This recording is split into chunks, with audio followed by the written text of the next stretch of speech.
En el caos de la Segunda Guerra Mundial, hubo armas que parecían salidas de un libro de ciencia ficción. Monstruos de acero que, más que vehículos de combate, parecían fortificaciones móviles. Entre todas ellas, pocas fueron tan extrañas y temidas como el Sturmtiger.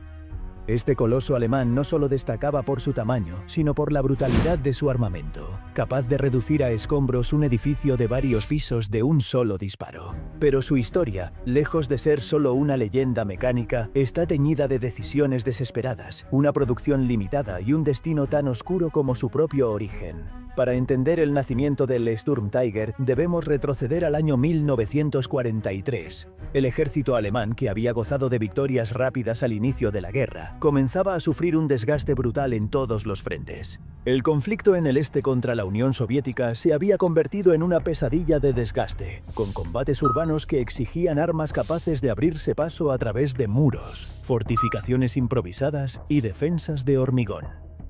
Las batallas de ciudades como Stalingrado habían dejado claro que los tanques convencionales, por muy potentes que fueran, no estaban diseñados para este tipo de enfrentamientos cuerpo a cuerpo en zonas urbanas.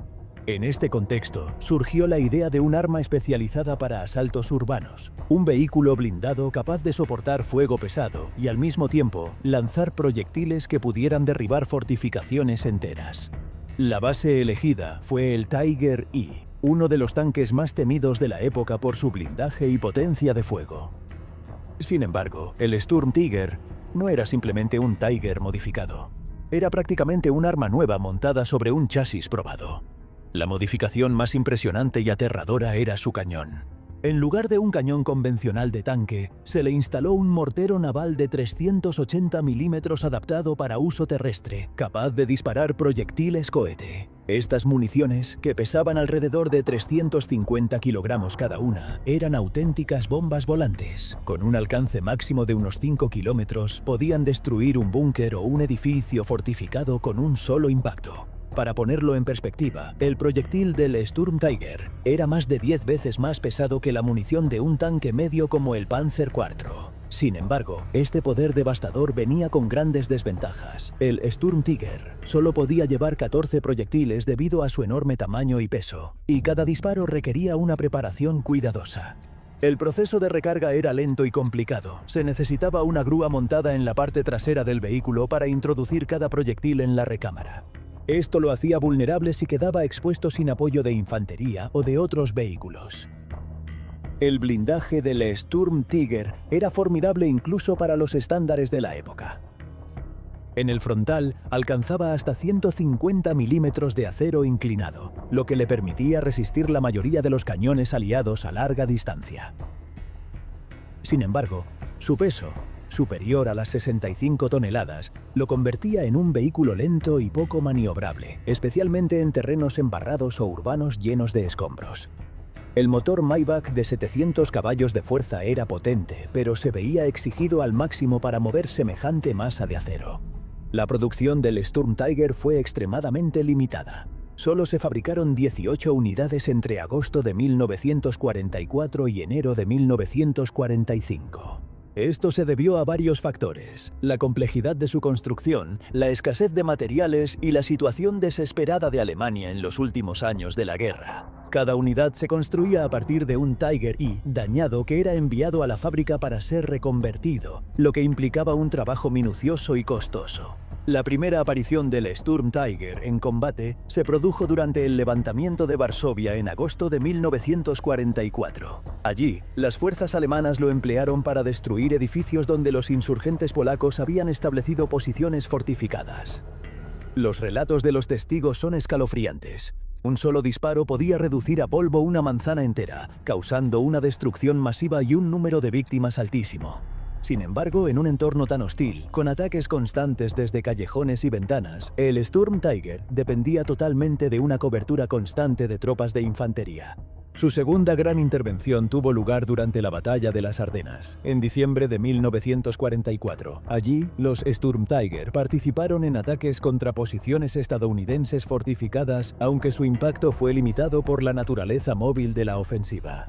El terreno nevado y las estrechas carreteras dificultaban su avance, y el limitado alcance de su arma lo obligaba a acercarse más de lo deseado al enemigo. A pesar de sus impresionantes capacidades destructivas, el Sturm Tiger era un arma más psicológica que estratégica. Su mera presencia podía aterrorizar a las tropas enemigas y a la población civil, pero su reducido número, su lentitud y la escasez de munición lo convirtieron en un recurso más propagandístico que práctico.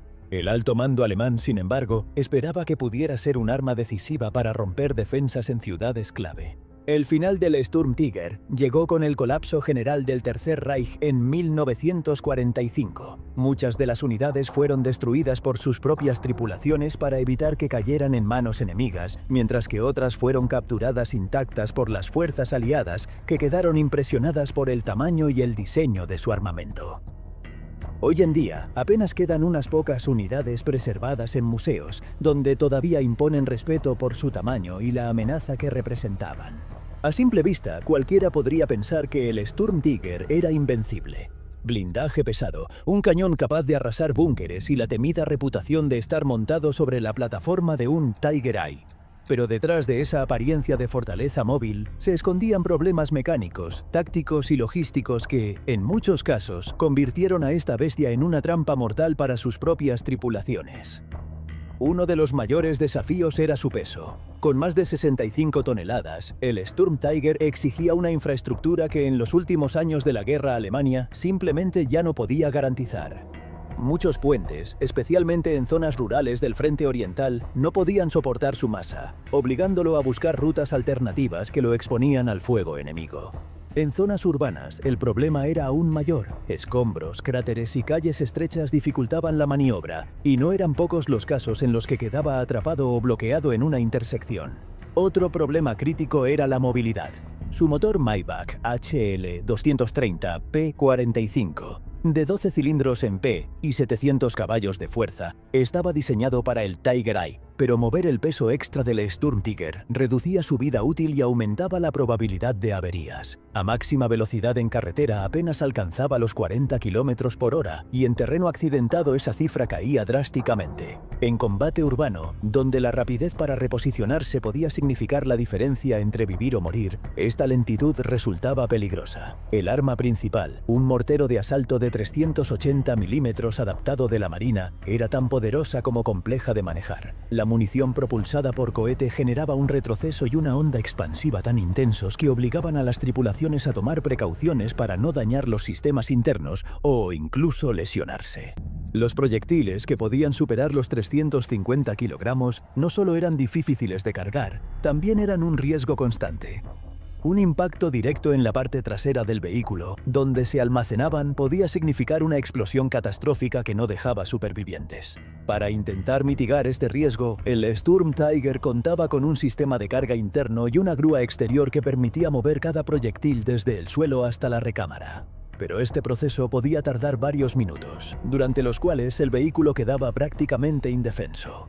Esto obligaba a que siempre estuviera acompañado por infantería y otros blindados, algo que en la práctica no siempre se cumplía, especialmente durante la caótica fase final de la guerra. En combate real, estos problemas se hicieron evidentes. Durante el levantamiento de Varsovia en 1944, los Sturm Tiger demostraron su capacidad destructiva al arrasar posiciones fortificadas de los insurgentes polacos. Sin embargo, también quedó claro que su uso estaba limitado. Solo podían operar eficazmente en áreas donde las fuerzas alemanas ya tenían cierto control, ya que moverse en zonas no aseguradas implicaba un riesgo inaceptable de quedar inmovilizados o emboscados. En la batalla de las Ardenas, los pocos Sturm Tiger disponibles fueron desplegados contra posiciones estadounidenses fuertemente defendidas. Aunque sus proyectiles podían destrozar fortines y casas fortificadas, la velocidad de la ofensiva y las dificultades logísticas hicieron que su participación fuera esporádica. La falta de combustible y la constante amenaza de ataques aéreos aliados complicaban cualquier operación prolongada. Además, el Sturm Tiger sufría un problema de percepción dentro del propio ejército alemán. Muchos comandantes lo consideraban más un arma de asedio que un vehículo de combate versátil, y en un conflicto que se había vuelto extremadamente móvil, con frentes cambiando de manos en cuestión de días, esta falta de flexibilidad lo condenaba. Se trataba de un arma concebida para romper defensas estáticas, pero en 1944 y 1945 las batallas eran todo menos estáticas. Otro factor que limitó su impacto fue el reducido número de unidades fabricadas. Con solo 18 construidas, su presencia en el campo de batalla era anecdótica. Mientras tanques como el Panzer IV o el Tiger I estaban presentes en decenas o cientos, el Sturm Tiger era un recurso escaso que no podía influir de manera decisiva en la guerra. Incluso cuando estaba en acción, el miedo que inspiraba muchas veces superaba a los resultados tácticos reales que lograba. Las tripulaciones del Sturm Tiger eran seleccionadas entre veteranos de tanques pesados, pero incluso con experiencia previa, operar este vehículo requería un aprendizaje especializado.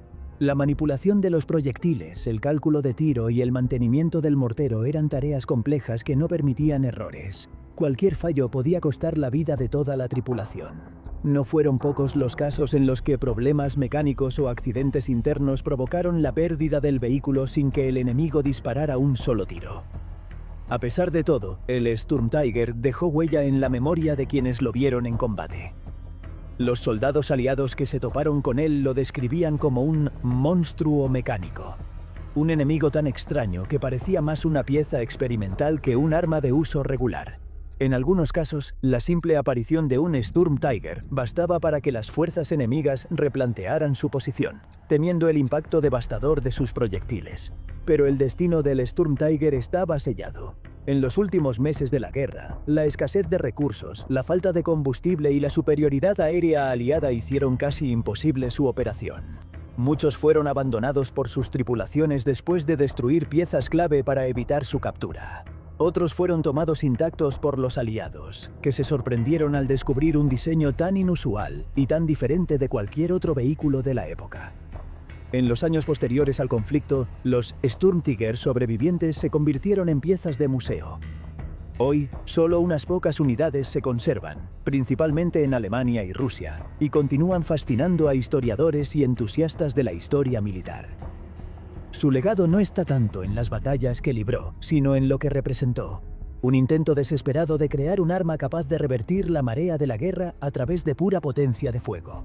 Este extraño vehículo es un recordatorio de cómo la innovación y la desesperación pueden combinarse en tiempos de guerra para producir máquinas que parecen imposibles. El Sturm Tiger fue un gigante en un campo de batalla cada vez más hostil, un símbolo del ingenio técnico alemán, pero también de los límites de la tecnología cuando no va acompañada de una estrategia viable.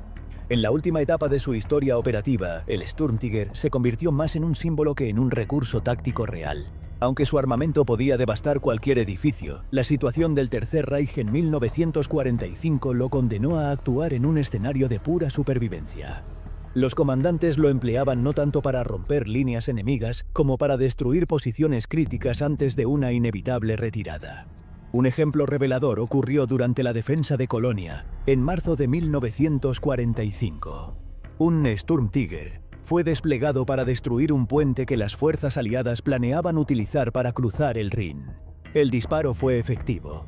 El puente colapsó en cuestión de segundos, pero la explosión y los escombros bloqueando las calles impidieron que el propio vehículo pudiera retirarse. Atrapado, fue abandonado y más tarde capturado por tropas estadounidenses que no podían creer que un arma tan especializada hubiera sido utilizada en una operación de último recurso. El uso de su proyectil de 380 milímetros también generaba mitos y rumores entre las tropas enemigas. Soldados estadounidenses y soviéticos contaban historias de explosiones tan potentes que arrancaban árboles de raíz o pulverizaban fortificaciones enteras con un solo impacto. En realidad, aunque el daño era considerable, dependía enormemente de la precisión y de las condiciones del objetivo. Por ejemplo, en terreno abierto su onda expansiva se dispersaba, reduciendo la efectividad contra objetivos blindados. Sin embargo, en entornos urbanos o fortificados, el resultado era devastador. En combate cercano, el Sturm Tiger tenía que apoyarse en sus ametralladoras MG-34 o MG-42 montadas como armamento secundario. Sin embargo, su tamaño y limitada maniobrabilidad lo hacían un blanco fácil para unidades antitanque equipadas con armas portátiles como el bazooka estadounidense o el Piat británico. El blindaje frontal, de hasta 150 milímetros, podía resistir la mayoría de impactos directos de estos sistemas, pero los laterales y la parte trasera eran mucho más vulnerables. En más de una ocasión, un Sturm Tiger fue destruido por un proyectil que penetró en un punto débil y alcanzó la munición almacenada. El entrenamiento de sus tripulaciones era otro aspecto crítico. Operar el mortero requería coordinación perfecta entre conductor, artillero y cargadores. El proceso de recarga era tan laborioso que, en una situación de combate, cada disparo debía planificarse con extremo cuidado. El proyectil debía colocarse con la grúa manual en la recámara. El arma debía orientarse con precisión y, antes de disparar, la tripulación debía asegurar que todas las compuertas estuvieran cerradas para evitar que la onda expansiva interna provocara lesiones graves. Incluso así, se registraron casos de aturdimiento auditivo y quemaduras internas en las paredes del vehículo debido a la potencia del disparo. Uno de los incidentes más dramáticos tuvo lugar en los alrededores de Paderborn, cuando un Sturmtiger disparó contra un edificio que, según informes, albergaba un centro de comunicaciones aliado. La explosión destruyó la estructura por completo, pero una de las ondas expansivas rebotó en un muro cercano y dañó gravemente las orugas del vehículo. Incapaz de moverse y bajo constante fuego de artillería, la tripulación se vio obligada a destruir el vehículo para evitar su captura. Fuera del campo de batalla, la logística para mantener operativo un Sturmtiger era un auténtico dolor de cabeza. Transportar proyectiles de más de 300 kilogramos requería un suministro constante de grúas, vehículos de transporte y personal especializado. En los últimos meses de la guerra, con las líneas de suministro alemanas colapsando y la producción de munición priorizando armas más ligeras, muchos Sturmtiger quedaron reducidos a simples fortalezas rodantes con un puñado de proyectiles disponibles. La percepción que tenían los aliados de esta máquina también era curiosa. Cuando capturaban uno, solían estudiarlo con minuciosidad, intentando entender su papel en la estrategia alemana. Para muchos ingenieros militares, el Sturmtiger representaba una idea brillante en papel, pero impráctica en la realidad. Su utilidad en escenarios muy concretos no compensaba las enormes dificultades de despliegue, mantenimiento y abastecimiento. Incluso dentro de la Wehrmacht hubo voces críticas. Algunos oficiales consideraban que los recursos invertidos en fabricar un Sturmtiger, que podía equivaler a la producción de varios tanques medianos, habrían sido más útiles si se hubieran destinado a vehículos más versátiles. Pero la Alemania nazi, ya en una fase desesperada de la guerra, optó por apostar por armas milagrosas que pudieran revertir su destino, aunque fuera con resultados dudosos. Tras la rendición alemana, varios Sturmtiger fueron enviados a diferentes países para su análisis. En la Unión Soviética, los ingenieros quedaron impresionados por la potencia del mortero, pero lo consideraron poco práctico para su doctrina militar. En Estados Unidos y Reino Unido, se realizaron pruebas de disparo para evaluar su poder destructivo. Los resultados confirmaron que, en condiciones ideales, podía destruir un edificio de varios pisos con un solo impacto. Sin embargo, las mismas pruebas evidenciaron que la recarga lenta y la escasa movilidad lo convertían en un blanco fácil para un enemigo preparado.